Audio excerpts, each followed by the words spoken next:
Hello friends, Mahanadi அடுத்து வர எபிசோடில் என்ன நடக்கலாம் அப்படிங்கிறத பற்றி பார்க்கலாம். இன்றைக்கான ப்ரொமோவை பார்த்ததுக்கப்புறம் ரொம்ப பயமாகவும் குழப்பமாகவும் தான் இருந்துகிட்டு இருக்கு. நிஜமாகவே விஜய்க்கு என்ன தான் ஆக போகுது அப்படிங்கிறது பெரிய ஒரு எதிர்பார்ப்பை ஏற்படுத்தியிருக்காங்க. ஏன்னா நம்ம பிரவீன் சார் டேரக்டரை பொறுத்த வரைக்கும் திடீர்னு ஒரு ட்விஸ்ட்டை கொண்டு வந்து பெரிய ஒரு எமோஷனல் ட்ராக்கை கொண்டு வந்துருவார். அப்படி தான் இப்போ விஜய் வந்து வீட்டில் நடக்கிற பிரச்சனையெல்லாம் ஒரு வழியாக சமாளித்து காவேரியை பார்க்கறதுக்காக கோயிலுக்கு போய்கிட்டு இருக்காங்க.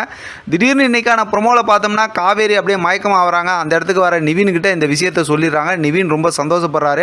ஏற்கனவே இந்த அக்ரிமெண்ட் விஷயம் பார்த்தோம்னா யமுனாக்கு தெரிஞ்சு தான் காவேரியோட ஃபேமிலிக்கு போணுச்சு. அதனால தான் இவ்வளோ பெரிய குழப்பமே நடந்துச்சு.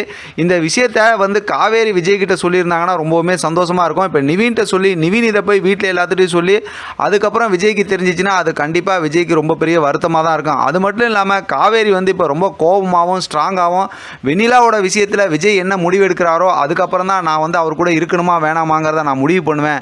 இந்த விஷயத்தை அதுக்கப்புறம் தான் நான் சொல்லுவேன் அப்படிங்கிற மாதிரிலாம் சொல்லிக்கிட்டு இருக்காங்க.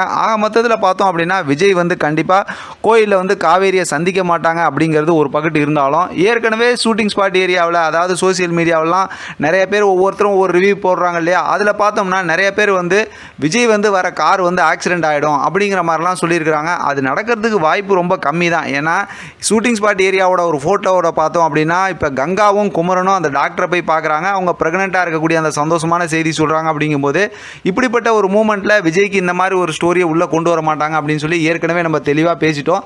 அதனால் அந்த ஸ்டோரியை ஒரு பக்கத்து தள்ளி வச்சுட்டோம்னாலும் இப்போ கண்டிப்பாக காவேரி கூட விஜய் சேர்த்து வாழ்கிறதுக்கு வீட்டில் இருக்கக்கூடிய மென்டல் ஒன்று இருக்குல்ல, சரியான மென்டல் ஒன்று இருக்குல்ல, விஷ பாட்டில், அது கண்டிப்பாக விடாது. அதனால் ராகினி வந்து பார்த்தோம் அப்படின்னா இப்போ எப்படியாவது வெண்ணிலாவை விஜய் கூட சேர்த்து வைக்கணும், அவங்க கூட பேசணுங்கிறனால வெண்ணிலா தான் வந்து இப்போ ரொம்ப ஆக்ரோஷமாக பேச ஆரம்பிச்சிட்டாங்கல்ல. அதனால் நல்லா வெண்ணிலாவுக்கு போய் சாவி வைக்க போகிறாங்க. ஏற்கனவே நம்ம எதிர்பார்த்தது தான் வெண்ணிலாவோட கேரக்டர் வந்து நெகட்டிவ் கேரக்டராக வரப்போகுது, வில்லியாக மாற போகிறாங்கன்னு. அதனால் ஏற்கனவே ஒரு மென்டல் இருக்குது, இப்போ இந்த புது மென்டல் வேறு சேர்ந்துக்க போகிறாங்க.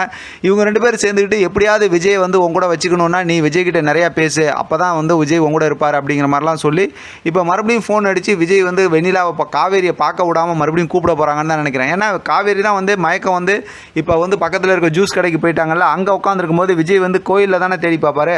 ஆனால் ஃபோன் அடிச்சிருக்கலாம், அதெல்லாம் லாஜிக் மிஸ்டேக் தான் அப்படின்னு சொல்லணும். மொத்தத்தில் இப்போ மறுபடியும் வீட்டுக்கு தான் போயிடுவாராட்டிருக்கு. வெண்ணிலாவை பார்க்க போகிறதில்ல, வெண்ணிலா கிட்ட இருக்க அந்த சந்தோஷமான செய்தியும் கேட்க போகிறதில்ல. அடுத்து நம்மளை எப்படி கண்ணு கலங்க விட போகிறாங்க அப்படின்னு தெரியல. முடிஞ்சால் ஈவினிங் இன்னொரு ப்ரோமோ நம்ம பேசலாம், பார்க்கலாம் எப்படி ஸ்டோரியை கொண்டு போகிறாங்கன்னு. இதை பற்றின உங்களோட கருத்து கமெண்ட் பாக்ஸ் தெரியப்படுத்துங்க. தொடர்ந்து ஆதரவு கொடுங்க. தேங்க்யூ ஃப்ரெண்ட், தேங்க்ஸ் ஃபார் வாட்சிங்.